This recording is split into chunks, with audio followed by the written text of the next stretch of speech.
Good morning, everyone, and welcome to Kindred Souls of Brooklyn. And today, folks, I want to do an awesome video on the movie The Warriors, one of my favorite movies of all time, made in 1979, with a lot of stars like James Remar. So stay tuned for a really cool video on The Warriors. I think you'll enjoy it. So, folks, what movie about the Warriors, or what video talk about the Warriors, would it be complete without a ride on the iconic Cyclone? So stay tuned to the video. At the end of the video, my son Matt took a great video from the back seat of the Cyclone. He always said that the Cyclone was best ridden from the back. So stay tuned to the end of the video. If you want to fast forward to that first, that's fine, but I think you'll enjoy that video, part of the video as well. So stay tuned to the end after the talk on the Warriors. So folks, right off the bat, I think The Warriors is probably one of the best cult movies ever actually made. It was made back in 1979, and oddly enough, there hasn't been a lot of movies made in Coney Island, for a place that's so historic and so iconic. I mean, folks, you got to remember, Coney Island was the Disney World of its day. That's where people went and went for holidays and went for weekends. And, folks like me who grew up in Brooklyn, our parents and our grandparents would take the F train or the D train, and they would go to Coney Island. They would go from Ocean Parkway and drive there. They would take their bicycles. You think about all the amazing things of Coney Island. I think the Warriors movie was a fantastic movie because not only was it exciting, but it wasn't like a preachy movie. It wasn't a movie whereby, it was kind of like it was established that there were a lot of guys and women in gangs, and it wasn't about, trying to reform them or anything like that. So just a quick overview on the story, if you don't remember from the story from watching it. Basically, the biggest gang in the New York area is called the Gramercy Riffs, and the head of the Gramercy Riffs, named Cyrus, calls a meeting, and he asks for 9 members of each gang in the whole New York area to come to a meeting up in Van Cortlandt Park in the Bronx. And when they get up to the meeting, there's all these gangs from all over New York, and what happens is this guy Cyrus is like a very iconic speaker, and he's talking, and he basically tells all the gangs, listen, there's more gang members combined than there are police. They outnumber them like 3 or 4 to 1. So he proposes that there's a truce put on with all the gangs so they could kind of take over New York. So while he's speaking, of course, the famous line is, "Can you dig it? Can you dig it?" So while he's giving that speech, there's a gang called the Rogues, and it stars Patrick Kelly. He was in a couple of movies through the years, in a lot of different TV shows. He plays a character named Luther, and Luther was the guy, if you remember, holds up the bottles, and he says at the end, "Warriors, come out to play, yay! Warriors, come out to play, yay!" That's the guy at the end. He ends up turning around and killing Cyrus, and when he kills him, there's a big commotion, and he turns around and he says, "It was them. It was the Warriors. They're the ones that killed Cyrus." So what happens is, at that moment, the leader of the Warriors, named Cleon, he gets kind of beaten down, and it's presumed that he was killed, and the other 8 warriors escape. And essentially, all the gangs in New York are coming after the Warriors, and the Warriors have to make it back to Coney Island, which is their home turf, and they have to somehow find a way to get back. I didn't tell you this, I'm actually at Old Town in Kissimmee, Florida. I wanted to do this video near a wooden roller coaster because this is like the closest I can get in Florida to a Coney Island setting, which this is. But anyway, getting back to the movie, I just thought it was a really fantastic movie. It didn't have a very big budget. The budget was only $360,000, which was kind of nothing back in those days. But it really didn't star any really major stars. It was mostly a bunch of younger guys, and a few of them went on to be in other movies, like I mentioned, Patrick Kelly. The other real only big star from Warriors that really went on to do anything significant was James Remar.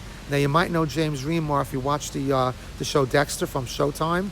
With Dexter, he actually played Dexter's father, and Dexter's Code was Harry's Code, based off of him.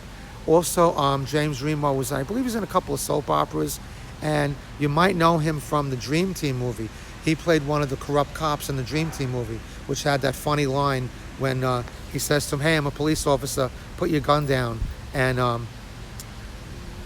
so what I really think was cool about the movie was that you had all these gangs coming together, and all these different gangs had a personality. I mean, you had the Baseball Furies, which is probably like the most well-known gang from from the movie. That's the one that everyone thinks of. That was usually the one on the poster. They were dressed kind of like the New York Yankees.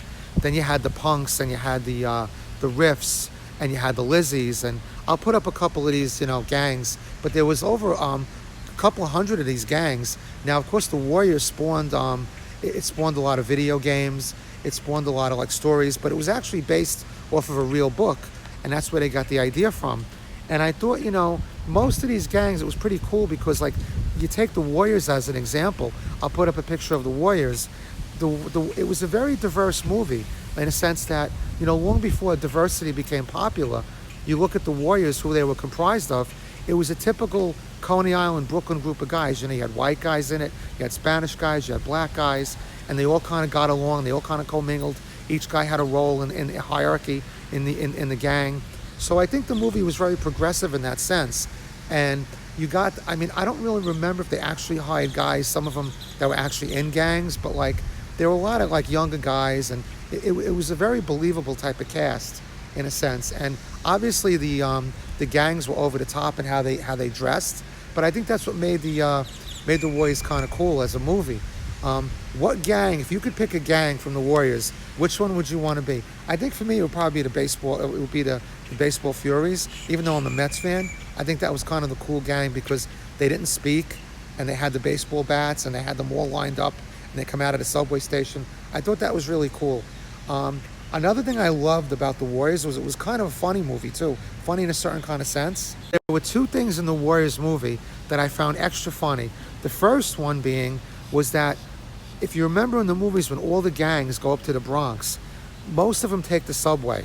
And what I found funny was, of course, the guys weren't allowed to carry weapons, and women, as the gangs, they weren't allowed to carry weapons up there. It was supposed to be a truce. But what I had to laugh about was that these guys were in gangs, but if you look at all the guys coming onto the subway, every single guy, in fact, there was actually a designated guy putting a gang member, they all pay for the subway fare. They all put tokens into the turnstile. And I just find that absolutely hysterical that these guys are in gangs, and they typically carry weapons, and they typically commit crimes and all these other kind of things. And yet here they are going on the subway, and they're putting tokens in the token booth. I found that really, really funny. And the other thing that I found really funny is the end of the movie when the Gramercy Riffs finally find out that it was Luther who killed Cyrus. They actually show up in Coney Island during a confrontation between the Warriors and the Rogues, which is Luther's gang. And what I find so funny about that movie, about that part of the movie, is that if you look at most of the guys who show up at that meeting at the end, most of them are carrying hockey sticks.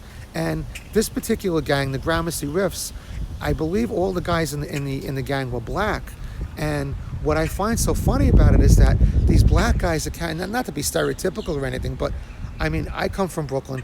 I don't know any black guys that I ever knew, especially in 1979, who were carrying hockey sticks around. So, I mean, I guess it was a gang. Maybe they raided a Modell store.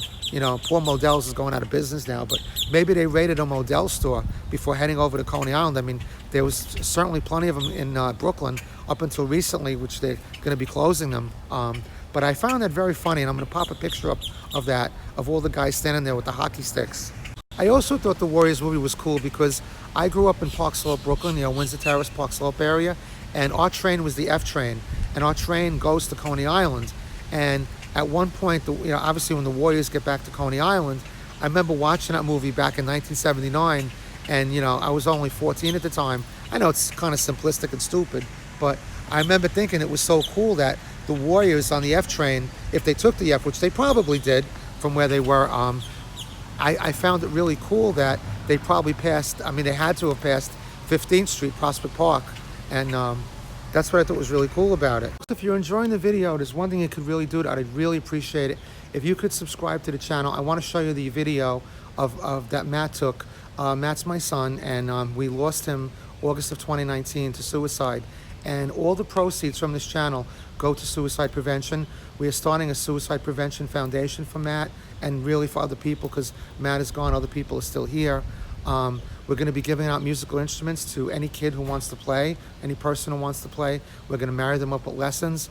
My son Matt was an excellent lead guitarist. You can see his videos on my channel. He was 27 years old, and we're just so sad and so devastated to have lost him. We want to carry on his legacy somehow, and we think this is the best way to do it. So if you could subscribe, that'd be really awesome. I'd really appreciate it. And just by watching this video, like I said, all the proceeds from this channel go towards suicide prevention. So I'd like to appreciate and thank you for that.